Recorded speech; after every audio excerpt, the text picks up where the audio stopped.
السلام علیکم، امید کرتی ہوں آپ سب لوگ خیریت سے ہوں گے۔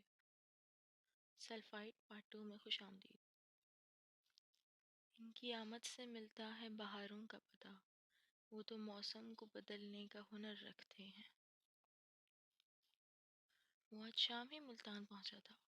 سیدوں کی حویلی میں جیسے خوشی کی لہر دوڑ گئی تھی۔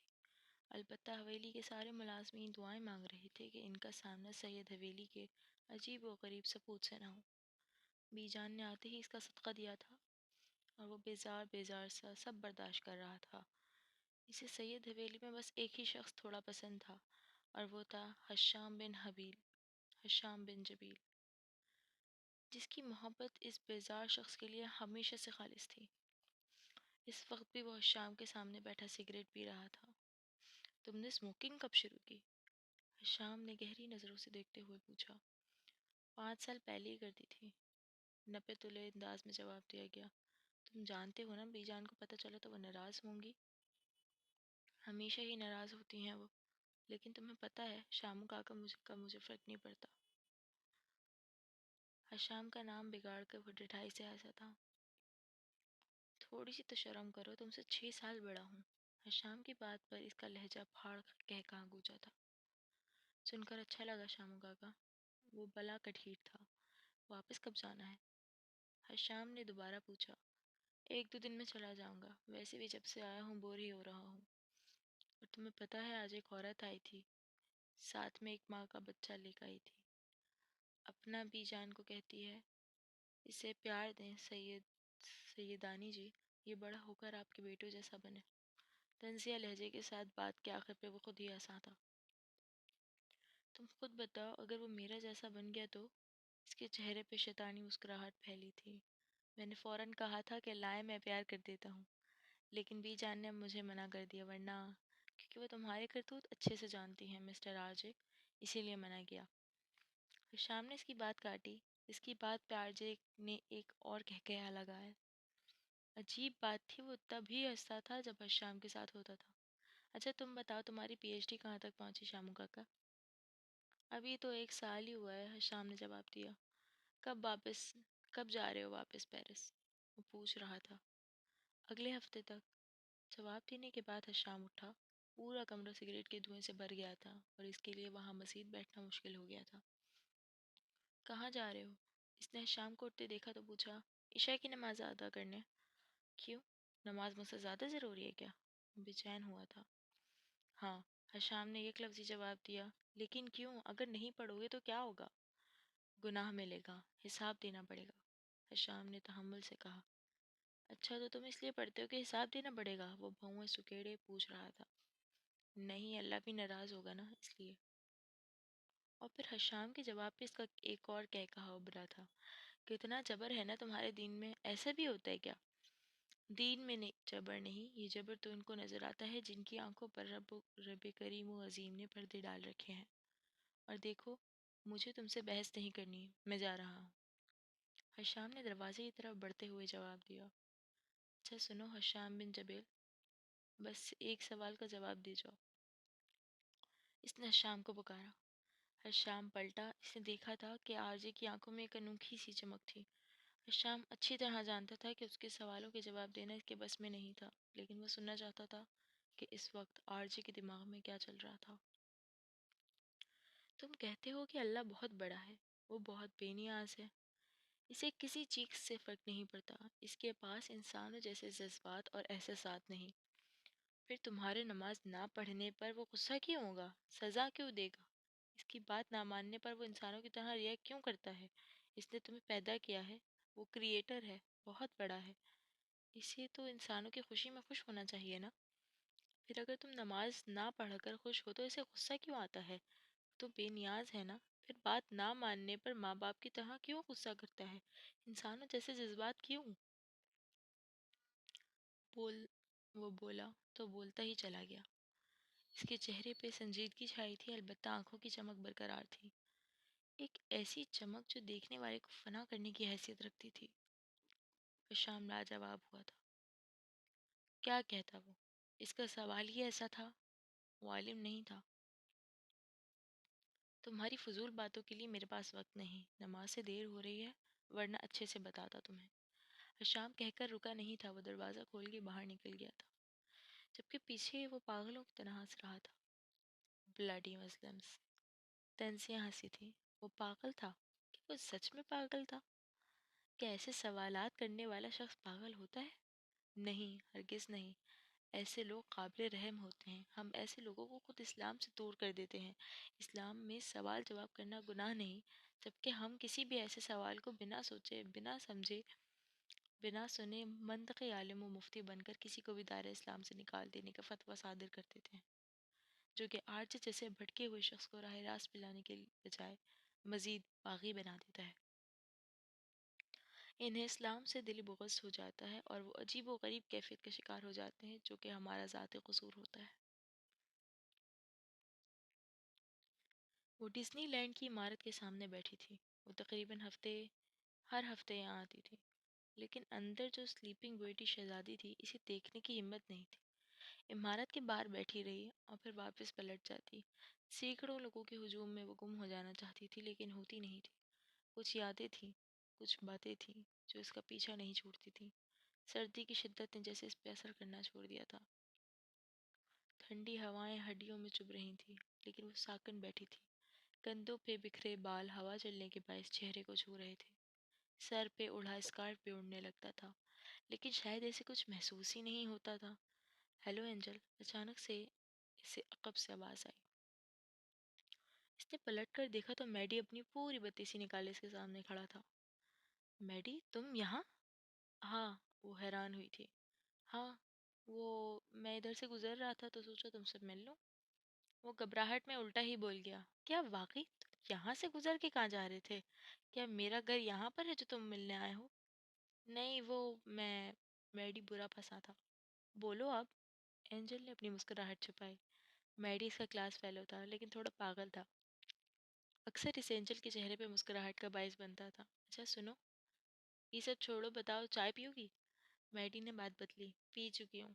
اچھا چلو، میں آئس کریم لے کر آتا ہوں، یہاں سے ہلنا مت۔ میڈی نے اسے ہدایت کی اور خود آئس کریم کی بار کی طرف بڑھ گیا، جبکہ اینجل ایک گہری سانس لے کے رہ گئی تھی۔ اس نے رخ پلٹا تو ڈوبتے سورج کی کرنیں اس کے چہرے پہ پڑی۔ چہرے کے خاص حصے پہ کوئی چیز چمکی تھی، جیسے کوئی موتی، لیکن اسے احساس نہیں تھا کہ کسی شخص کی نگاہیں اس پہ جمی تھی، جو اس روشنی کو دیکھ کر چم سا گیا تھا۔ کیا اس نے اپنی چین پہ کوئی موتی لگا رہا تھا؟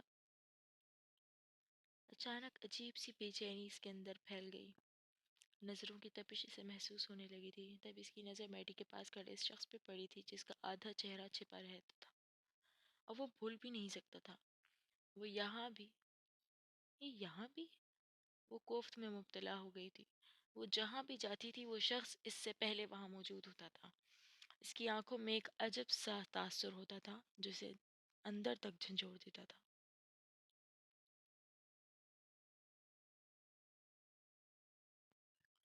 وہ تو کبھی کبھی میڈی کی حرکت اسے اکتا جاتی تھی، اور اوپر سے یہ شخص۔ اس کا موڈ ایک دم خراب ہوا۔ وہ اٹھی اور قدم اسٹیشن کی طرف بڑھاتی ہے۔ میڈی کی نظر ابھی اس پہ نہیں پڑی تھی، لیکن وہ شخص اسے جاتا دیکھ رہا تھا۔ آئس کریم لینے کے بعد جب میڈی پلٹا اور اینجل کو وہاں سے غائب پایا تو وہ اسٹیشن کی طرف بھاگا، جبکہ پیچھے اس شخص کے چہرے پہ مسکراہٹ پھیل گئی تھی۔ وہ اسے میڈی کے ساتھ آئس کریم ہرگز نہیں کھانے دے سکتا تھا، جتنا اس کی فطرت تھا جیتنا اس کی فطرت تھا، اور وہ ہمیشہ سے جیتتا آیا تھا، بنا کچھ کہے، بنا کچھ کرے۔ رکشے والے نے اسے گلی کے سامنے اتارا۔ وہ کرایہ دینے کے بعد چادر سے خود کو اچھی طرح ڈھانپتی گلی میں داخل ہوئی۔ یہ ایک تنگ سی گلی تھی جو آگے جا کر ایک چوراہے میں بدل جاتی تھی۔ یہاں چاروں طرف گھر تھے، ایک مسجد تھی، بچے گلیوں میں کھیل رہے تھے۔ اس کا رخ اپنے گھر کی طرف تھا۔ سبزی کی دکان پر لوگوں کا ہجوم تھا۔ گلی کے دونوں اطراف اونچے اونچے گھر تھے، البتہ گلیاں پکی تھیں۔ وہ گھر سے ابھی کچھ فاصلے پہ تھی جب اس کی نظر سامنے سے آتے ایک فقیر پہ پڑی۔ وہ ہر جمعرات کو ان کے محلے میں مانگنے آتا تھا۔ پھٹے پرانے سے کپڑے پہنے، منکوں سے لدا، وہ شخص بہت ہی عجیب لگتا تھا۔ اللہ سے عشق نہیں کر سکتا تو، ہرگز نہیں کر سکتا، بس اسے عاشق بنا لے، ہاں اللہ کو عاشق بنا لے۔ وہ اونچی آواز میں ہمیشہ یہی بڑبڑاتا تھا۔ سبزی کی دکان پہ کھڑے لوگوں نے اس کی بات سنی، پھر سبزی لینے والے نے آلو کی تھیلی سے ایک آلو نکال کر اس فقیر کو دے مارا تھا۔ بکواس کرتا ہے، پاگل جاہل، اللہ کو عاشق بناتا ہے، نکل یہاں سے۔ یہ تو ایک عام شخص نے اسے دھتکارا تھا۔ اگر ہم منصور علاج کا واقع ہر دہرائیں، اس وقت کے سہیل علماء نے اسے گمراہ ہونے فتوے صادر کر دیے تھے۔ حسین بن منصور حلاج نے اپنی ذات کی نفی کی اور اللہ کے عشق میں معرفت کے بلند ترین مقام پر پہنچ کر انا الحق کا نعرہ لگا کر خود ہی کے راز کو فاش کر دیا۔ علماء ظاہر کا دل بیدار نہ تھا، اسی لیے وہ علم و عرفان کے فرق کو پرکھنے سے معذور رہے اور حلاج کو گمراہ کہہ کر سولی پہ لٹکا دیا۔ حلاج نے سولی قبول کر لی کیونکہ وہ خدا سے ملاقات کا ذریعہ تھی۔ ڈاکٹر نکلس لکھتے ہیں کہ جب منصور کو پھانسی دینے کے لیے لایا گیا تو وہ تختہ دار کو دیکھ کر اس زور سے ہنسا کہ آنکھوں سے پانی بہنے لگا۔ اس کے بعد لوگوں کی طرف دیکھ کر اپنے دوست ابو بکر شبلی کو کہا کہ آپ کے پاس مسلح ہے؟ انہوں نے کہا ہاں۔ پھر منصور نے مسلح بچھا کر 2 رکعت نماز ادا کی، پھر اسے مسلوب کر دیا گیا۔ عشق خاطر ہے سولی پہ لٹک جانے کو، موت سے بڑھ کر کیا سزا دو گے دیوانے کو۔ قول علامہ اقبال، منصور کو ہوا لب کو یا پیام موت، اب کیا کسی کے عشق کا دعویٰ کرے کوئی۔ حسین بن منصور حلاج رحمۃ اللہ علیہ قید و بند میں تھے تو ابن عطار رحمۃ اللہ علیہ آئے اور کہا کہ آپ نے جو کچھ کہا ہے اس سے معذرت کر لیں۔ حسین بن منصور حلاج نے کہا کہ جس نے یہ بات انا الحق کہی ہو اس سے کہو معذرت کر لے۔ اس پر ابن عطار رحمۃ اللہ علیہ رونے لگے۔ مولانا رومی مصنوعی معنوی میں کے لکھتے ہیں، جس طرح حضور اقدس کا مشت خاک پھینکنا جنگ بدر میں خدا تعالیٰ کا پھینکنا تھا، اسی طرح منصور الحلاج کا انا الحق کہنا دراصل منصور رحمۃ اللہ علیہ کی آواز نہ تھی بلکہ وہ خدائے حقیقی کی ذات کی آواز تھی جس میں منصور رحمۃ اللہ علیہ فنا ہو چکے تھے۔ صوفیہ کا یہ بیان ہے کہ حضرت حلاج کو اس لیے شہید نہیں کیا گیا کہ وہ حلولوی تھے، بلکہ اس لیے کہ انہوں نے حق تعالیٰ کا راز فاش کر دیا۔ ہانن کی آنکھوں میں یہ پڑھا ہوا واقعہ ایک فلم کی مانند چلنے لگا، پھر اسے پھر سے ہوتا ہوا محسوس ہونے لگا۔ ہانن نے اپنی چیخ روکنے کے لیے منہ پہ ہاتھ رکھا تھا، اسے برا لگا کہ ایک سبزی فروش نے فقیر کو مارا۔ فقیر نے ایک نظر رک کر اسے دیکھا تھا۔ گھورتا کیا ہے، نکل یہاں سے اور دوبارہ یہاں مت آنا، دکان پہ کھڑے لڑکے نے کہا۔ فقیر پھر رکا نہیں، اللہ کو عاشق بنا لو کی صدا لگاتا وہ آگے بڑھنے لگا، جبکہ اس کی نظر گلی میں کھڑی ہانم پہ پڑی۔ فقیر نے اسے غور سے دیکھا تھا، اس کے چہرے پہ چمکتی خاص چیز فقیر کو ٹٹکا گئی۔ اس چمک کو چھپا لے، یہ بہت سو کو برباد کرے گی اور بہت سو کو آباد۔ وہ اس کے سامنے کھڑا ہوتا چلایا تھا، ہانم ڈر کے پیچھے ہوئی اور پھر وہ فقیر آگے بڑھ گیا، جبکہ وہ دھڑکتے دل کے ساتھ کچھ بھی سمجھے بنا گھر کی طرف بھاگی تھی۔ میوزک کی بے ہنگم آواز نے بھی جان کو کوفت میں مبتلا کیا تھا۔ تھک ہار کر انہوں نے آرچے کے کمرے کا رخ کیا۔ دروازے پہ بار بار دستک دینے پر بھی کوئی جواب نہ مل آیا تو وہ اندر داخل ہوئی۔ بے اختیار ہی انہوں نے دونوں ہاتھ کانوں پہ رکھے اور اونچی آواز میں میوزک لگایا۔ سامنے لگی اسکرین پر کوئی مووی دیکھنے میں مگن تھا۔ بی جان کو حیرت ہوئی کہ اسے میوزک کی کان پھاڑ دینے والی آواز میں مووی کی کیا سمجھ آ رہی تھی۔ ارے بی جان، آپ اچانک سے ریموٹ اٹھا کر میوزک بند کیا، نظریں ابھی بھی اسکرین پہ جمی تھیں۔ بی جان کو حیرت ہوئی کہ اس سے کیسے آنے کی خبر ہوئی، وہ ہمیشہ ایسے ہی حیران کرتا تھا۔ یہ کیا تماشا لگایا ہوا ہے تم نے؟ سیدوں کے گھر میں اتنی بھی ہے، شرم نہیں آتی تمہیں؟ بی جان نے اسے ڈانٹا۔ اوہو بی جان، کون سی بے حیائی؟ وہ پرسکون سا پوچھ رہا تھا، جبکہ بی جان کی نظر بھی سخت ہی اس کے کمرے کی دیوار کی طرف اٹھی جن پر لگی قابل اعتراض تصاویر بے حیائی کا منہ بولتا ثبوت تھی۔ لا حول ولا قوت الا باللہ، بی جان بڑبڑائیں۔ ایک دو بار بی جان نے اس کے جانے کے بعد یہ تصویریں ہٹانے کی کوشش کی تھی، لیکن پھر ملازموں کی ایسی شامت آئی کہ اب اس کے کمرے کے آس پاس بھی نہیں بھٹکتے تھے۔ ملازم کیا سوچیں گے کہ جس خاندان کے افراد نے کبھی ٹی وی تک نہیں دیکھا، اس خاندان کا وارث ایسا کیسے ہو سکتا ہے؟ بی جان کو اس پہ افسوس ہوتا تھا۔ میں تو ایسا ہی ہوں بی جان، اور مجھے کسی کی پرواہ نہیں۔ اس نے ایک بار بھی پلٹ کر نہیں دیکھا تھا اور نہ ہی بی جان کو بیٹھنے کا کہا۔ اللہ تمہیں ہدایت دے، آمین۔ بی جان کی بات پر اس نے چھت پاڑ کے کہاں گونجا تھا، جبکہ بی جان اپنا خون جلاتی واپس چلی گئی تھی، اور پورا کمرہ ایک بار پھر میوزک سے گونج اٹھا تھا۔ صبح کے 3 بج رہے تھے اور اتنی ٹھنڈ میں وہ سوئمنگ کر رہا تھا۔ حشام نے اپنے کمرے کی کھڑکی سے اسے دیکھا تھا اور پھر سر چھٹا کر کھڑکی بند کر دی تھی۔ وہ ایسا ہی تھا، ساری رات نیند نہیں آتی تھی، البتہ جہاں ہی صبح کے 5 بجتے تھے اس کی آنکھیں بند ہونا شروع ہو جاتی تھی۔ وہ 24 گھنٹوں میں سے صرف 3 گھنٹے سوتا تھا۔ وہ مچھلی کی طرح ٹھنڈے پانی میں تیر رہا تھا۔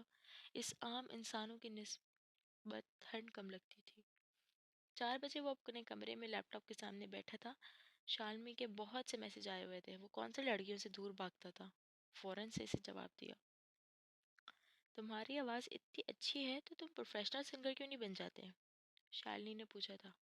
کال می آپ، اس کے تم کہنے پر آر جے نے ایک طرح حکم دیا تھا کہ مجھے آپ بلاؤ۔ شالنی کی مسکراہٹ پھیکی پڑی۔ Okay okay Mr R J. وہ زبردستی مسکرائی، پھر وہ کافی دیر تک اس سے مختلف سوال و جواب کرتی رہی اور ہر بار پہلے سے زیادہ اسے الجھاتا تھا۔ ویسے اچھا ہوا آپ مسلم نہیں ہیں، مجھے مسلمان نہیں پسند، لیکن آپ ہر طرح سے پسند ہیں آپ۔ شالنی نے خوبصورت سی مسکراہٹ اچھالی تھی، لیکن مجھے تم ذرا نہیں پسند۔ وہ صاف کوئی سی جواب دے چکا تھا۔ کیوں؟ وہ حیران ہوئی۔ تمہارے چہرے پر معصومیت نہیں ہے، تمہارے ہونٹ پر کشش نہیں ہے، ناک تھوڑی پھیلی ہوئی ہے، آنکھوں کو تم نے لائنر لگا کر بڑا کیا ہوا ہے اور رنگ کو فلٹر سے گورا کیا ہے، تمہارے جسم میں فٹنس نہیں ہے۔ وہ کمال مہارت سے جواب دے کر اسے سر سے پاؤں تک آنکھ لگا چکا تھا۔ کتنی ہی دیر شالنی کو یقین نہ آیا کہ کسی لڑکی نے اس کے متعلق ایسی بات کی تھی وہ جو اپنی خوبصورتی اور ذہانت دونوں میں مشہور تھی۔ اب گنگ بیٹھی تھی۔ How dare you! ہوش میں آنے کے بعد وہ چلائی تھی، جبکہ آر جے نیند کی وادی میں اتر چکا تھا، کیونکہ گھڑی نے 5 کا گھنٹہ بجا دیا تھا۔ یہ رحمان پروڈکشن کا اسٹوڈیو تھا۔ شاندار کیبن کے اندر مسٹر رحمان اپنی کرسی پہ براجمان تھا، سامنے ٹی وی پر کسی گلوکار کی پرفارمنس دیکھ رہا تھا۔ سر آر جے نوجوانوں میں بہت مشہور ہو چکا ہے، اس کی فین فالوئنگ لاکھوں میں پہنچ چکی ہے۔ سیکریٹری نے اپنے سامنے بیٹھے مسٹر رحمان سے کہا، جو بہت غور سے گانا گاتے لڑکے کو دیکھ رہا تھا۔ جانتا ہوں، مسٹر رحمان نے 2 لفظی جواب دیا۔ پھر کیا سوچ رہے ہیں آپ سر؟ ہم اپنی نئی البم مرجان کے لیے اسے کاسٹ کر سکتے ہیں۔ آواز اچھی ہے، دم بھی ہے، لیکن لڑکے کے پاس جذبات نہیں ہے۔ تم جانتے ہو مجھے ایسے گلوکار پسند ہیں جن کی آواز دل سے نکلتی ہو۔ جی سر۔ پھر اب سیکریٹری نے پہلو بدلا۔ پھر یہ کہ میں ابھی اسے کاسٹ نہیں کر سکتا، میں انتظار کروں گا جب تک اس کے اندر جذبات نہ جاگ جائیں۔ اس کے دل سے نکلی آواز جو میرے دل پہ لگے گی، میں خود جاؤں گا اس کے پاس، اور تب تک مجھے اس کا انتظار کرنا ہوگا۔ مسٹر رحمان نے غور سے آرجے کو دیکھتے ہوئے کہا، یہ تو طے ہے جب تک ہماری آواز دل سے نہ نکلے تاثیر نہیں رکھتی۔ جذبات کی آواز میں ایک الگ جادو ہوتا ہے۔ مسٹر رحمان نے اپنا فیصلہ سنایا تو سیکریٹری نے سر اس بات میں ہلا دیا۔ اسے آرجے بہت پسند تھا، وہ چاہتا تھا اس کی اگلی ایلبم میں وہ کام کرے، لیکن شاید وہ دونوں یہ نہیں جانتے تھے کہ آرجے کے پاس جذبات نام کی چیز نہیں تھی۔ اگر تھی بھی تو وہ اسے کنٹرول کرنا اچھے سے جانتا تھا۔ اچھے رہتے ہیں وہ لوگ جو اپنے جذبات کو کسی کے سامنے عیاں نہیں ہونے دیتے، ورنہ یہ دنیا والے جینے نہیں دیتے۔ اپنے لاڈلے کو اچھے سے سمجھا دیں بی جان کہ جب تک وہ ملتان میں ہے کوئی ڈرامہ نہ کرے۔ الیکشن کے دن سر پہ ہے اور مجھے اس پہ بالکل بھی بھروسہ نہیں ہے، سید جبیل نے اپنے سامنے بیٹھی بی جان سے کہا۔ نہیں کرے گا وہ ایسا کچھ، بچہ نہیں رہا، بڑا ہو چکا ہے، بی جان نے تسلی دی۔ جتنا وہ بڑا ہوتا جا رہا ہے نا، اس کے کارنامے اس سے بھی بڑھ رہے ہیں۔ اللہ جانے یہ لڑکا سید خاندان کے ساتھ کیا کرے گا۔ سید جبیل غالباً اپنے بیٹے سے بہت تنگ تھے۔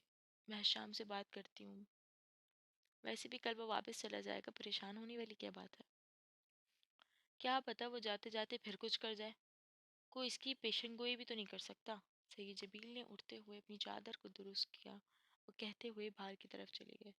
سیڑھیوں پہ کھڑے آرجے نے اپنے باپ کی آواز صاف سنی تھی، پھر اس کے چہرے پہ پراسرار سی مسکراہٹ پھیل گئی، یعنی وہ کچھ کرنے والا تھا۔ میرے بس میں ہوں تو کبھی کہیں کوئی شہر ایسا بساؤں میں، جہاں برف برف محبتوں پہ غم جہاں کا اثر نہ ہو، راہ و رس دنیا کی بندشیں غم ذات کے سبھی ذائقے سے میں کائنات کی تلخیاں کسی آنکھ کو بھی چھو نہ سکیں۔ وہ خوبصورت دنیا کی تھی جہاں ایک نظر جاتی تھی برف، سفید برف نے ہر چیز کو سفید بنا دیا تھا۔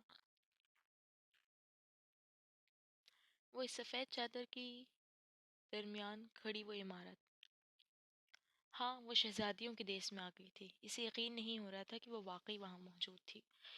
آس پاس سے گزرتے لوگ جو اپنے سے زیادہ وزن کے اونی کوٹ میں ملبوس اسے عجیب سی طمانت بخش رہے تھے، اس نے قدم بڑھائے اور عمارت کی طرف چلنا شروع کیا۔ ابھی وہ کچھ فاصلے پہ تھی کہ ہانی، ہانی آپی، اٹھ جاؤ جلدی! اس کے نام کی پکار کانوں سے ٹکرائی، کوئی اسے بلا رہا تھا۔ ہانو آپی! جواد اس کا نام بگاڑنے میں کوئی کمی نہیں چھوڑتا تھا۔ کیا ہے؟ وہ سخت بدمزہ ہوئی۔ اٹھ جاؤ مہروا، آپی کی کال آئی ہے، بلا رہی ہیں آپ کو۔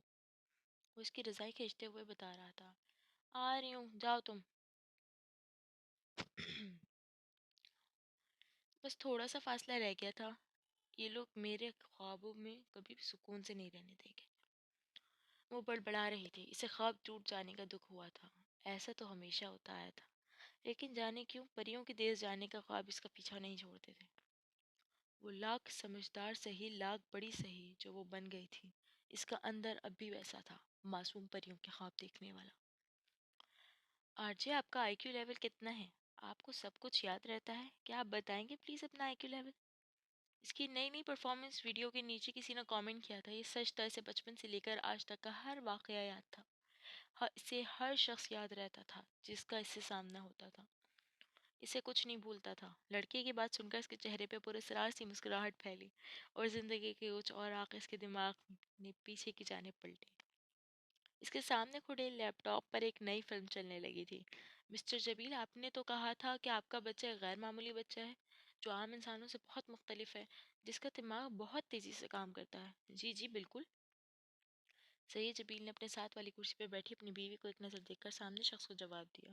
غلط، بالکل غلط۔ آپ کا بیٹا باقی بچوں کی نسبت بہت ہی نالائق ہے۔ اس نے آئی کیو لیول کا جو ٹیسٹ دیا ہے، اس سے ثابت ہوتا ہے کہ اس کا آئی کیو لیول 0 ہے۔ اگر یقین نہیں آتا تو پیپر دیکھ لیں۔ اس شخص کی بات سن کر وہ دونوں حیران رہ گئے۔ اسکول کے پرنسپل نے انہیں مجبور کیا تھا کہ وہ آرجے کا آئی کیو لیول ٹیسٹ کروائیں، اس کے بعد اگر چاہیں تو وہ اسے کسی اور اسکول میں منتقل کروا سکتے ہیں، لیکن یہاں تو الٹ ہی ہو گیا تھا۔ ٹیسٹ دیکھنے کے بعد تو سید جبیل کو یقین نہیں آ رہا تھا کہ جب کہ آرجے پرسکون سے بیٹھا تھا، جانے اس کے دماغ میں کیا چل رہا تھا۔ دراصل اسکول کا پرنسپل اور ہر ٹیچر جو آرجے کی کلاس میں آتا تھا وہ اس سے تنگ تھا۔ بلا شبہ وہ غیر معمولی بچہ تھا، لیکن اس کے سوالوں نے ٹیچر کا دماغ ہلا دیا تھا۔ پرنسپل اس بچے کو اسکول سے تو نہیں نکال سکتا تھا، اس لیے اس نے آرجے کے والدین کو نیا مشورہ دیا جو بری طرح ناکام رہا۔ میں آ رہا ہوں پرنسپل سر، آرجے آ رہا ہے، وہ دل ہی دل میں بڑبڑایا۔ چلے بیٹا، مسز جبیل نے اٹھتے اپنے بیٹی سے کہا۔ یس موم، وہ چھلانگ لگا کر کرسی سے اترا۔ وہ لوگ آفس سے باہر نکل آئے تھے جبکہ وہ ایک جھٹکے سے رکا۔ موم، شام کا فون تو اندر ہی رہ گیا، میں بھی لے کر آتا ہوں۔ کس کمال مہارت سے وہ بنا بتائے شام کا فون اٹھا لایا تھا۔ اس سے پہلے کہ وہ مسز جبیل اس کو کچھ کہتی، وہ اپنا ننھا سا ہاتھ چھڑا کر آفس کی طرف بھاگا۔ ان کا بیٹا اور کچھ چیز بھول جائے، کمال ہے، وہ حیران ہوئی۔ ہیلو انکل، وہ اس شخص کے سامنے جا کھڑا ہوا تھا۔ آپ نے ابھی جو اندر مجھ سے باتیں کی نا، وہ سب اس میں ریکارڈ ہو چکی ہیں۔ اگر آپ نے دوبارہ سعید جبیل سے کہا نا کہ میں نالائق ہوں تو میں یہ سب کو سناؤں گا، بچے نے اپنی جیکٹ سے فون نکالتے ہوئے کہا، جو اس نے مشکل سے چھپایا تھا، جبکہ سامنے بیٹھے شخص کو کچھ سمجھ نہیں آیا۔ میں نے کہا نا مس جیا، پیسے آپ کے اکاؤنٹ میں ٹرانسفر ہو جائیں گے، میری وائف کو پتہ نہیں چلنا چاہیے۔ اس نے بٹن دبا کر ریکارڈنگ آن کی، جسے سن کر اس شخص کے پسینے چھوٹ گئے تھے۔ بیسٹ آف لک انکل، وہ مسکراتا ہوا باہر آیا تھا۔ وہ ایسا ہی تھا، وہ اتنی ہی آسانی سے کسی کو خود کو جاننے کا موقع نہیں دے سکتا تھا۔ اس کا دماغ کمپیوٹر کی رفتار سے کام کرتا تھا۔ وہ ہونٹوں کے ہلنے سے جان لیتا تھا کہ دوسرا دور کھڑا انسان کیا بات کر رہا ہے۔ بتائیں نا آرجے، آپ کا آئی کیو لیول کتنا ہے؟ میں آپ کا انٹرویو اپنے میگزین میں پبلش کرنا چاہتا ہوں۔ زیرو۔ ایک لفظی جواب دے کر وہ لیپ ٹاپ بند کر چکا تھا۔ اسے فکر نہیں تھی سامنے والے بندے کو ورطہ حیرت میں ڈال چکا تھا۔ بس وہ ایسا تھا، بچپن کے واقعے نے اس کے ہونٹوں پر مسکراہٹ پھیلا دی تھی۔ تم سوچ نہیں سکتی الا، میں آج بہت خوش ہوں۔ ماہی کے ہاتھ جذبات شدت جذبات سے کانپ رہے تھے۔ بتاؤ اب میں کیا کروں، کیسے اس شخص سے بات کروں؟ ماہی کی آواز بھرا گئی۔ سامنے لیپ ٹاپ پہ اس شخص کی تصویر چمک رہی تھی۔ کتنی مشکلوں سے ڈھونڈا تھا اس نے ماہی نے۔ کرنا کیا پاگل، سب سے پہلے ایڈ کرو انہیں، پھر بات کر لینا۔ ایلا نے مشورہ دیا۔ وہ مجھ سے بات تو کر لیں گے نا؟ ماہی کو یقین نہیں آ رہا تھا وہ اسی شخص کا کام تھا۔ سید حشام بن جبیل، ہاں یہی نام تھا اس شخص کا، جو سفید کلف لگے کپڑے پہنے، بھورے رنگ کی چادر کو کندھے پہ پھیلائے اپنی تمام تر وجاہت کے ساتھ بیٹھا تھا۔ وہ بنا بلکہ جھپکائے اس کی پروفائل پکچر کو دیکھ رہی تھی۔ ہوش میں آؤ ماہی، اس سے پہلے کہ دیر ہو جائے، بات کر لو۔ ایلا کہتے ہوئے کمرے سے باہر نکل گئی تھی کہ ماہی کے ہاتھ کانپ رہے تھے، اس کی آنکھوں میں نمی چمکی تھی۔ وہ شخص کس حد تک اسے عزیز ہو چکا تھا وہ خود نہیں جانتی تھی۔ ہانی، تمہیں وہ اسمارا آپی یاد ہے جو اسکول میں ہماری سینئر تھی؟ محروب نے سامنے بیٹھی ہانم سے پوچھا جو تیزی سے رجسٹر پہ قلم چلا رہی تھی۔ نہیں کچھ خاص نہیں، ہانم نے جواب دیا۔ وہی جس سے میری اچھی خاصی دوستی تھی، جس نے ٹاپ بھی کیا تھا، مہرو نے یاد کروانا چاہا۔ کیا ہوا اسے؟ اب کی بار ہانم نے چونکتے ہوئے پوچھا۔ اس کی مما کا پرائیویٹ کالج ہے، اچھا خاصا ہے، انہیں 2 ماہ کے لیے ایک ٹیچر کی ضرورت ہے۔ کل اسمارا آپی کی کال آئی ہوئی تھی، وہ پوچھ رہی تھی کہ اگر کوئی ٹیچر ہو تو ایف ایس سی کے اسٹوڈنٹ کو پڑھانا، بس 2 ماہ۔ ہانم اب کی بار سر اٹھا کر سے دیکھا۔ کیا وہ مجھے رکھ لیں گی؟ اس کا ذہن مہرو کی بات کو سمجھ گیا تھا۔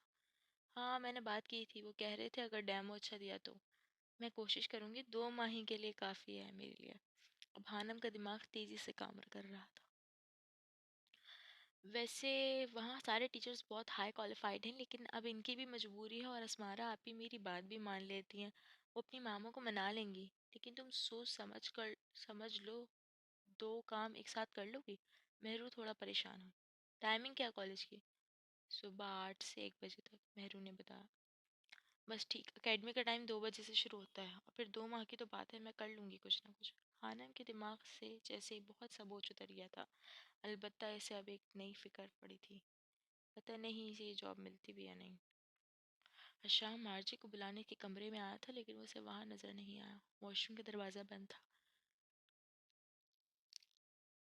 اور شاور کی آواز سے اس نے اندازہ لگا لیا تھا کہ وہ اندر تھا۔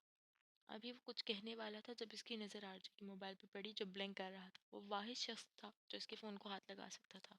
کچھ کہنے والا تھا کہ جب اس کی نظر آرجی کے موبائل پہ پڑی، شام نے آگے بڑھ کے فون اٹھایا۔ دوسرے ہی پل سے جھٹکا لگا تھا جیسے کرنٹ۔ ہاں موبائل سے۔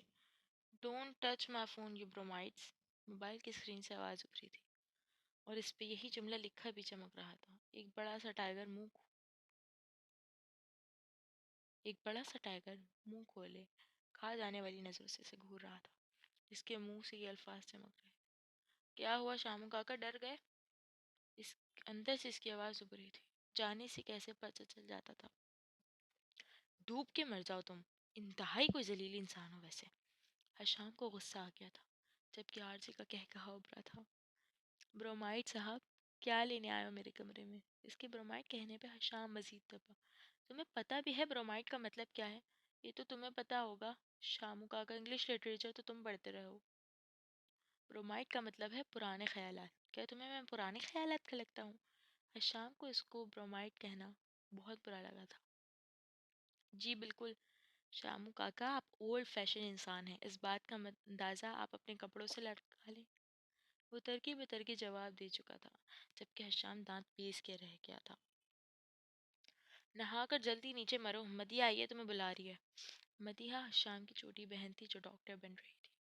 وہ کہہ کر رکا نہیں تھا بلکہ کپنے سے نکل گیا تھا، کیونکہ آج جیسے بحث کرنا فضول تھا۔ رہنے تو ہانی، ایک وقت میں تم 2 کام نہیں ہوں گے، اور پھر تم کہو گی کہ پڑھائی پہ دھیان نہیں دے پا رہی۔ آسیہ بیگم نے اپنی بیٹی کو سمجھانا چاہا تھا۔ وہ تو ویسے بھی نہیں دے پا رہی اماں، البتہ اس کام سے فائدہ ہی ہوگا نا مجھے، بس 2 مہینے کی تو بات ہے، خانم نے کہا، جبکہ آسیہ بیگم خاموش رہیں۔ اچھا ہے، جانے دیں امی، گھر میں رہ کر بھی تو اس نے کتابیں چاٹنی ہیں، باہر نکلے گی، باہر کی دنیا سے ملے گی، اس کا غصہ بھی کم ہوگا۔ ماہم نے ٹانگ اڑائی۔ حانم نے اسے کھا جانے والی نظروں سے گھورا۔ اسے چھوڑو، تم کھانا کھاؤ، اس کی تو عادت ہے بولنے کی، آسیہ بیگم نے اپنی حانم سے کہا، جسے بہت جلدی غصہ آتا تھا، البتہ وہ غصہ دوسروں پہ کم اترتا تھا، اندر ہی اندر پینے کی وجہ سے وہ بہت تلخ ہو گئی تھی۔ بس اماں، 2 ماہ، 10,000 دیں گے وہ لوگ، ایک بار داخلہ چلا جائے اور دوسری دفعہ کی تنخواہ میں کوئی موبائل لوں گی، انٹرنیٹ کی بہت ضرورت پڑتی ہے۔ آج وہ پوری محنت کر کے گئی تھی کلاس، اور پرنسپل کو اس کا ڈیمو پسند آ گیا تھا، کل سے وہ باقاعدہ اپنی ٹیچنگ کا کلاس کرنے لگی تھی۔ یہ بھی شکر ہے کہ انہوں نے مجھے رکھ لیا، اگر انکار کر دیتی تو کیا ہوتا، حنم مزید نہ کہہ پائی۔ رکھتے کیوں نہیں بھائی، 30,000 جس ٹیچر کو دینے تھے، اب اس کے بدلے انہیں 10,000 میں ٹیچر مل گئی، کیسے نہ رکھتے۔ مہام باز نہیں آتی تھی۔ تم چپ کر کے بستر لگا دو، مجھے نیند آئی ہے بہت۔ وہی کر رہی ہوں، دیکھ تو لو پہلے۔ خانم کی بات پر بستر لگاتی مہام نے خفکی سے جواب دیا تھا۔ البتہ خانم کا دماغ ٹیچنگ میں الجھ کے رہ گیا تھا، اسے ٹیچنگ کرنا نہیں پسند تھا، لیکن وقت انسان سے کیا کچھ کرواتا ہے، اب اسے یہ اندازہ ہو رہا تھا۔ وہ بس گہری سانس لے کر رہ گئی۔ وہ فٹ بال لے کر سید حویلی سے باہر نکل آیا تھا۔ اس کا رخ گراؤنڈ کی طرف تھا، جہاں علاقے کے لڑکے فٹ بال کھیلتے تھے۔ ارے آرجے، آؤ آؤ، لڑکوں نے اسے دیکھ کر آواز دی اور وہ مسکراتا ان کی طرف بڑھ گیا۔ اس کی نظریں ایک انسان کو تلاش کر رہی تھی جس کا کل مدیحہ نے اسے بتایا تھا۔ جب وہ گھر آ رہی تھی ڈرائیور کے ساتھ، تو ایک لڑکے نے بائک پہ ان کا پیچھا کیا تھا اور کچھ نازیبہ کلمات بھی اچھالے تھے۔ یہ جاننے کے باوجود وہ سید خاندان کی لڑکی تھی۔ جلد ہی سے کمپیوٹر سے تیز چلتے دماغ نے اس لڑکے کو اسکین کیا، پھر وہ فٹ بال کے ساتھ میدان کود پڑا۔ کچھ دیر نارمل کھیلنے کے بعد اس نے لڑکے کا نشانہ رکھ کے فٹ بال کو کک لگائی اور منہ پہ دے مارا تھا۔ لڑکا لڑکھڑاتے نیچے گرا۔ اس سے پہلے وہ اٹھتا، آرجے اس کے سر پہ پہنچ گیا۔ سارے لڑکے اس کے پاگل پن کو دیکھ کر بھاگ گئے تھے، جبکہ وہ بری طرح اب اس لڑکے کے ہاتھوں اور لاتوں سے پیٹ رہا تھا۔ اس کے اختیار میں ہوتا تو وہ اس لڑکے کو جان سے مار دیتا۔ دیکھنے میں وہ دبلا پتلا سا تھا، لیکن اپنی جسامت کے لحاظ سے وہ کافی طاقتور تھا۔ بڑے سائیں جلدی چلیں، وہ باہر میدان میں چھوٹے سائیں۔ حویلی کا ملازم بھاگتا بھاگتا شام کے پاس آیا۔ کیا ہوا آرجے کو؟ چھوٹے سائیں کے نام پر حشام کے کان کھڑے ہوئے تو وہ ایک جھٹکے سے اٹھا۔ وہ جی باہر سائیں ایک لڑکے کو مار رہے ہیں، ملازم پھولی سانسوں کے ساتھ مشکل سے بولا تھا، اور حشام اس کی بات پوری ہونے سے پہلے باہر کی جانب بھاگا تھا۔ کچھ ہی پل میں وہ میدان میں پہنچ گیا تھا۔ وہ لڑکا نیچے پڑا تھا، جبکہ آرجے اس کے منہ پہ گھونسے مار رہا تھا۔ آرجے پاگل ہو گئے ہو، چھوڑو اسے۔ حشام نے اسے کھینچ کر لڑکے سے دور کیا، جبکہ منہ سے اب خون نکل رہا تھا۔ آرچی کی گرفت سے نکلنے کے بعد لڑکا درد سے کرا رہا تھا۔ ملازم اسے اٹھانے کے بعد وہاں سے بھاگ گیا تھا۔ تمہارا دماغ خراب ہو گیا، تم پاگل ہو گئے ہو، جاہل انسان۔ لڑکی کی حالت دیکھ کر شام کا دماغ گھما اور اس نے آرجے کو زور سے دھکا دیا، جو خون خوار نظروں سے اس کی طرف دیکھ رہا تھا، جہاں ملازم اس لڑکی کو لے کر گیا تھا۔ کیوں مارا اسے؟ شام نے سوال دیا، جبکہ آرجے نے اب حویلی کا رخ کر لیا تھا۔ تم سے پوچھ رہا ہوں، جواب دو۔ اس کے جواب نہ دینے پہ حشام چلایا، ریلیکس شامو کاکا، بلا وجہ کیوں چیخ رہے ہو؟ وہ اتنے پرسکون انداز میں بولا جیسے کچھ ہوا ہی نہیں، جبکہ حشام دنگ رہ گیا تھا۔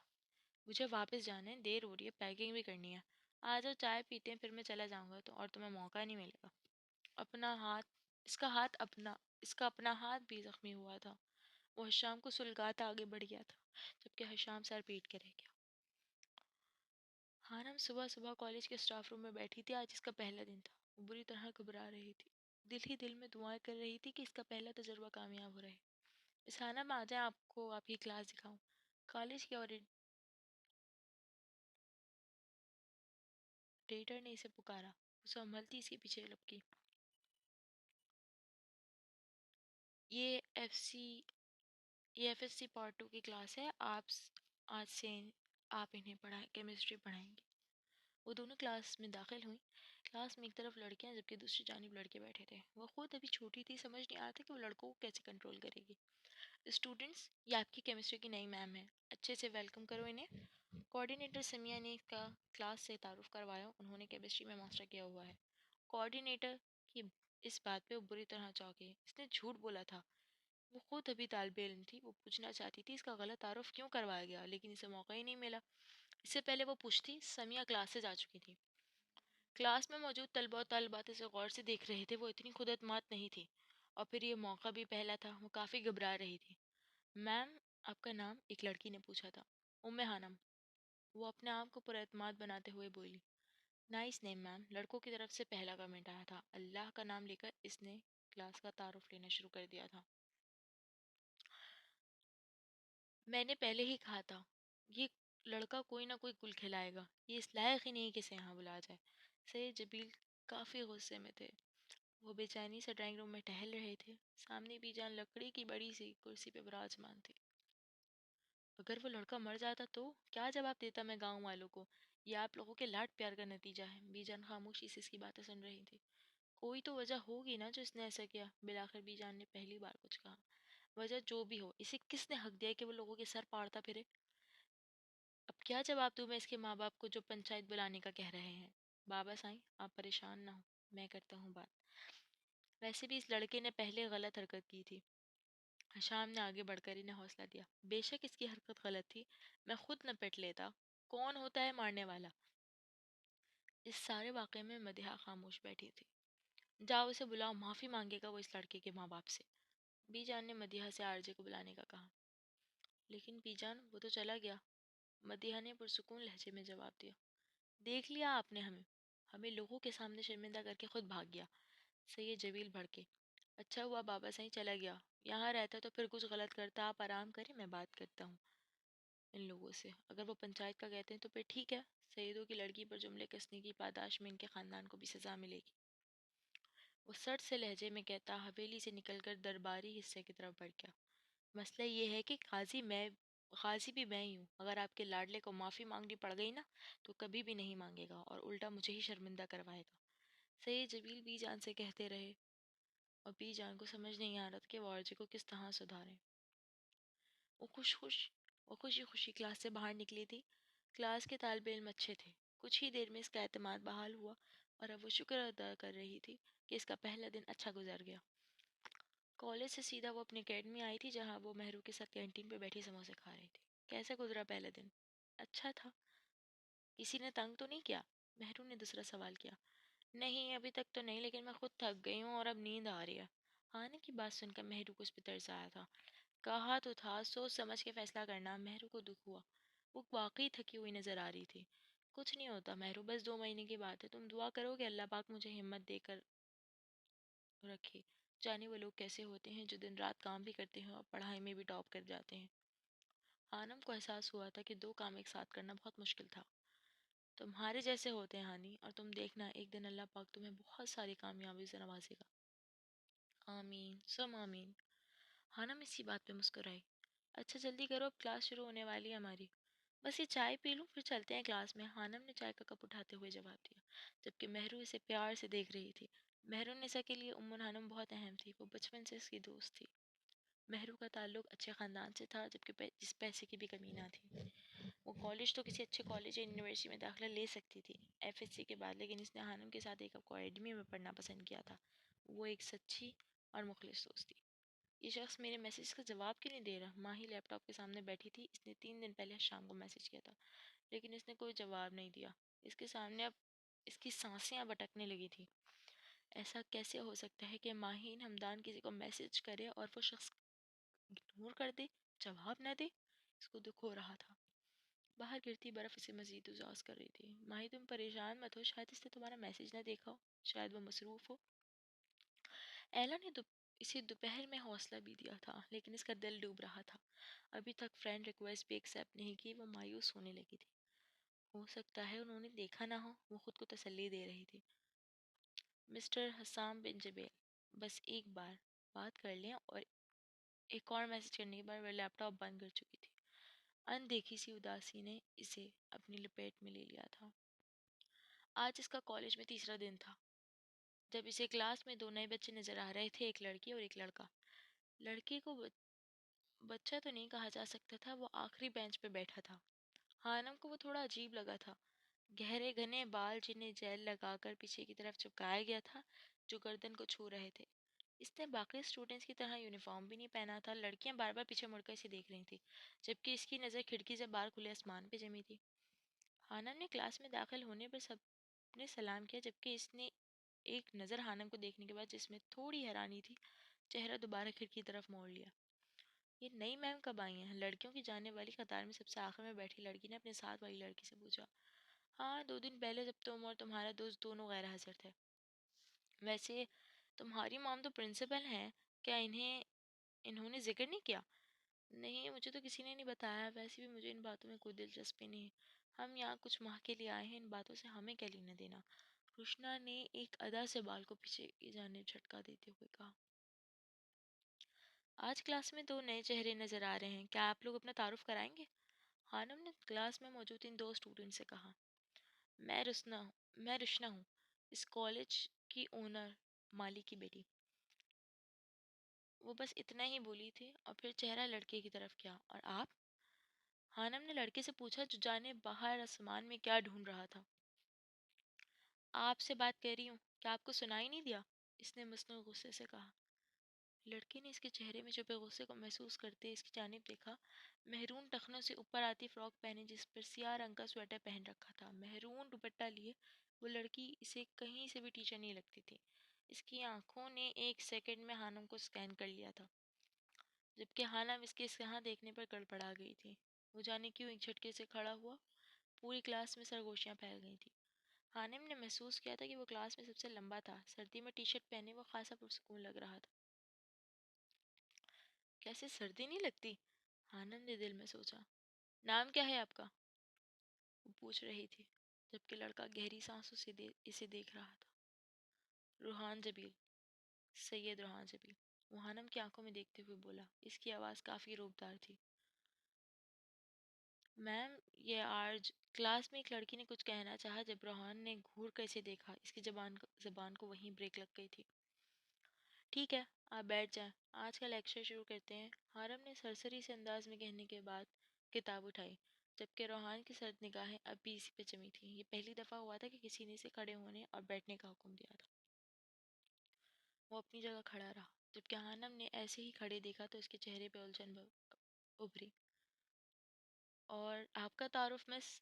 وہ پوچھ رہا تھا. ہانم نام ہے میرا, اور میرا تعارف اتنا اہم نہیں, آپ بیٹھ جائیں. وہ مسکرائی تھی. روحان کو تھوڑا تعجب ہوا. کیا وہ اسے واقعی نہیں جانتی تھی یا پھر جان بوجھ کر انجان بن رہی تھی؟ پتہ ہے مہرو, آج کلاس میں ایک نیا لڑکا آیا, مطلب ہے تو پرانے ہی لیکن پچھلے دنوں سے وہ غیر حاضر تھا اس لیے آج ہی ملا. پھر عجیب انسان ہے, ایک تو اتنا بڑا ہو کر ایف ایس سی میں ہی ہے ابھی, اور اوپر سے پورے لیکچر وہ باہر دیکھتا رہا. لڑکے جلدی بڑے ہو جاتے ہیں ہانی, اور شاید اس کے ساتھ کوئی مسئلہ ہو. مہرو کی بات پر ہانم نے اس بات میں سر ہلایا تھا. انسانی جسم کو پگھلا دینے والی گرمی پڑ رہی تھی. ایسے ایک لگ رہا تھا جیسے آگ برس رہی ہو. پیاس سے اس کا گلا خشک ہو چکا تھا. دور اسے ایک دریا نظر آیا. وہ جلتی تپتی زمین پہ ننگے پاؤں چلتی اس دریا کی طرف بڑھ رہی تھی. پاؤں میں آبلے پڑ چکے تھے لیکن پیاس کی شدت اسے آگے بڑھنے پہ مجبور کر رہی تھی. جیسے ہی وہ دریا کے پاس پہنچی ہوا میں گرمی کی شدت مزید بڑھ گئی. دریا پہ نظر پڑتے ہی اس کی آنکھیں پھٹی کی پھٹی رہ گئی تھی. دریا میں پانی کی جگہ لاوا بہہ رہا تھا. ڈر کر ایک قدم پیچھے ہوئی جب کسی نے اسے پیچھے سے دھکا دیا اور وہ آگ پلتے دریا میں جا گری. آگ نے جسم کو جلایا تو وہ چیختے اٹھ بیٹھی تھی. چہرہ پسینے سے تر تھا. موٹی رسائی میں اس کا جیسے دم گھٹ کر رہ گیا تھا. کیا ہوا ہانی, تم ٹھیک ہو؟ چیخ کی آواز سن کر آسیہ بیگم اٹھ گئی تھی. اماں وہ الفاظ اس کے گلے میں دم توڑ گئے تھے. کمرے میں پھیلی زیرو بلب کی روشنی میں اس کے چہرے پہ پہلا خوف اس کی ماں آسانی سے دیکھ سکتی تھی. کیا ہوا, کوئی برا خواب دیکھا کیا؟ آسیہ بیگم نے پوچھا. پانی خشک ہوتے حلق کے ساتھ وہ مشکل بول پائی. کچھ سیکنڈ بعد ہی پانی کا گلاس آسیہ بیگم نے اسے پکڑایا تھا, جو ایک ہی سانس میں پی گئی تھی. کتنی بار کہا ہے عشاء کی نماز پڑھ کر سویا کرو. کام اور مصروفیت اپنی جگہ لیکن نماز چھوڑنا کہاں کی دانش مندی ہے. آسیہ بیگم نے آیت الکرسی پڑھ کر اس پہ پھونکنے کے بعد کہا۔ وہ آج کافی تھک گئی تھی۔ کالج، اکیڈمی اور پھر اپنی اسائنمنٹ بنانے کے بعد اس میں ہمت نہیں تھی کہ وہ اٹھ کر عشاء کی نماز پڑھے۔ شیطان نے غلبہ پایا تو وہ بنا نماز پڑھے ہی سو گئی۔ اب اور ڈر کر اٹھی تھی۔ کچھ لمحے لگے تھے اس کی تیز چلتی دھڑکن کو نارمل ہونے میں۔ اللہ مجھے معاف کر دے، آئندہ نہیں چھوڑوں گی نماز۔ اس کی آنکھ سے آنسو نکل آیا تھا۔ خواب نے بری طرح سے ڈرا دیا تھا۔ شیطان نے بہکاوا دیا ہے اور کچھ بھی نہیں۔ سوچو مت اور سو جاؤ، اماں نے اسے پیار کرتے ہوئے کہا۔ وہ جاگتی رہی تھی۔ سردیوں کی راتیں ویسے بھی لمبی ہوتی ہیں۔ پورے 1 گھنٹے بعد اس کی آنکھ لگ گئی تھی۔ وہ نہیں جانتی تھی کہ اس خواب کا اس کی زندگی پر کیا اثر پڑنے والا تھا۔ پچھلے کئی دنوں سے وہ لڑکی اسے لگاتار میسج کر رہی تھی۔ شام اس سے بات نہیں کرنا چاہتا تھا، لیکن اس کی منتیں کرنے کی وجہ سے آج وہ اسے جواب دے رہا تھا۔ جی بولیں، میں آپ کی کیا مدد کر سکتا ہوں؟ ٹھہرے ہوئے لہجے میں پوچھا گیا، جبکہ ماہی تو خوشی کے مارے بے ہوش ہونے والی گئی تھی۔ کتنی ہی دیر وہ اسکرین پہ اس کے بھیجے پیغام کو بے یقینی سے دیکھتی رہی تھی، جبکہ دوسری جانب وہ بیزار سے جواب کا منتظر تھا، کیونکہ ماہین ہمدان میسج سین کرنے کے بعد کنگ بیٹھی تھی۔ میں آپ سے دوستی کرنا چاہتی ہوں۔ کتنی ہی دیر کانپتی انگلیوں سے اس نے ٹائپ کیا تھا۔ معذرت محترمہ، میں عورتوں سے دوستی نہیں کرتا۔ ماہی کے رنگ کو اڑا تھا۔ لیکن کیوں؟ وہ حیرانی سے پوچھ رہی تھی۔ کیونکہ مجھے یہ زیب نہیں دیتا۔ ماہی نے دیکھا تھا اس کی فرینڈ لسٹ میں کوئی بھی لڑکی ایڈ نہیں تھی۔ لیکن میں آپ کو جانتی ہوں، آپ کو یاد ہوگا ہم ملے تھے پیرس میں ایفل ٹاور کے پاس۔ وہ اسے کچھ یاد دلانا چاہتی تھی۔ نہیں، مجھے کچھ یاد نہیں، اور آپ مجھے ڈسٹرب مت کیجیے گا۔ خدا حافظ۔ وہ اپنی بات کر کے اس کی سنے بنا آف لائن جا چکا تھا، جبکہ ماہی ایک گہرا سانس لے کر رہ چکی تھی۔ وہ بات بھی سننا گوارا نہیں کر رہا تھا جس کے لیے وہ ماری ماری پھر رہی تھی۔ اس دوران کلاس میں دیر سے آیا تھا، سیاہ رنگ کا اپر پہنے جس کے ہوڈ نے اس کا آدھا چہرہ چھپا دیا تھا۔ وہ بنا اجازت کے اندر آیا اور اپنی جگہ پہ بیٹھ گیا۔ بیٹھتے ہی اس نے چہرے کھڑکی کی طرف موڑ لیا۔ روزانہ کی طرح وہ لیکچر پہ دھیان بالکل نہیں دیتا تھا۔ خانم کو پہلے دن سے ہی کسی امیر باپ کا بگڑا ہوا لاڈلا لگا تھا۔ آپ لیکچر پہ توجہ کیوں نہیں دیتے روحان؟ تنگ آ کر وہ اس سے پوچھ رہی تھی۔ روحان نے حیرت سے اس کی طرف دیکھا۔ اس کی نظروں میں ہمیشہ کی طرح سرد مہری تھی۔ کیونکہ آپ نے فارمولا غلط لکھا ہے مس۔ وہ طنزیہ مسکراہٹ اس کی طرف اچھال کر بولا۔ خانم نے گڑبڑا کر بورڈ کو دیکھا تھا۔ واقعی اس کا فارمولا غلط تھا۔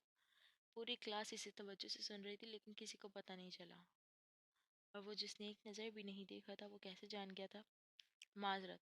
خانم نے فارمولا دوبارہ لکھا۔ ویسے مس، آپ کی عمر کیا ہے؟ روحان کی طرف سے پہلا سوال آیا تھا۔ 19 سال اور کچھ ماہ۔ وہ سچ بول گئی تھی۔ میٹرک کب کیا تھا آپ نے؟ دوسرا سوال۔ تقریباً 4 سال پہلے۔ وہ نا سمجھی سے جواب دے رہی تھی۔ خانم نے محسوس کیا کہ اس کی آنکھوں میں مقناطیسی کشش تھی جو اسے جواب دینے میں مجبور کر رہی تھی۔ تو پھر آپ نے ماسٹرز کیسے کر لیا مس؟ اس کے جواب پر خانم گڑبڑائی۔ میم، سمیہ کا بولا گیا جھوٹی سے بری طرح پھنسا گیا تھا۔ پوری کلاس میں سرگوشیاں شروع ہو گئی تھیں۔ اب وہ لوگ جنہیں خود کچھ نہیں آتا تھا وہ ہمیں پڑھائیں گے؟ ادّا لہجہ تھا۔ خانم کے چہرے کا رنگ اڑا تھا۔ اسے اس وقت بہت برا محسوس ہو رہا تھا۔ اس نے جھوٹ نہیں بولا تھا، لیکن الزام اس پر آیا تھا۔ وہ پوری محنت سے لیکچر تیار کر کے آتی تھی۔ آج جانے کیسے فارمولا غلط ہو گیا تھا، اور آج ہی روحان اور آرجے اسے پکڑ چکا تھا۔ یہاں سے کل شروع کریں گے۔ وہ بیگ اٹھا کر کلاس سے باہر نکل آئی تھی۔ کلاس کا وقت ویسے بھی ختم ہو چکا تھا، 1-2 منٹ باقی تھے۔ اسے محسوس نہیں ہوا کب اس کی آنکھیں نم ہوئیں۔ وقت نے اسے بہت حساس بنا دیا تھا۔ آرجے کی بات اس کے دل پہ لگی تھی۔ وہ تیز تیز قدم اٹھاتی گیٹ کی طرف جا رہی تھی۔ ایک آنسو اس کی آنکھ سے گال تک پھسلا، جسے اس نے ہتھیلی سے رگڑ کر جلدی سے صاف کیا تھا کہ کوئی دیکھ نہ لے۔ یہ روحان جبیل کی وجہ سے خانم کی آنکھ میں پہلا آنسو تھا۔ جانے قدرت نے آگے کیا لکھا تھا۔ آج کے پارٹ کا اختتام ہوا۔ For the next part stay tune. آپ سب لوگ اپنا بہت سارا خیال رکھیے گا۔ فی امان اللہ۔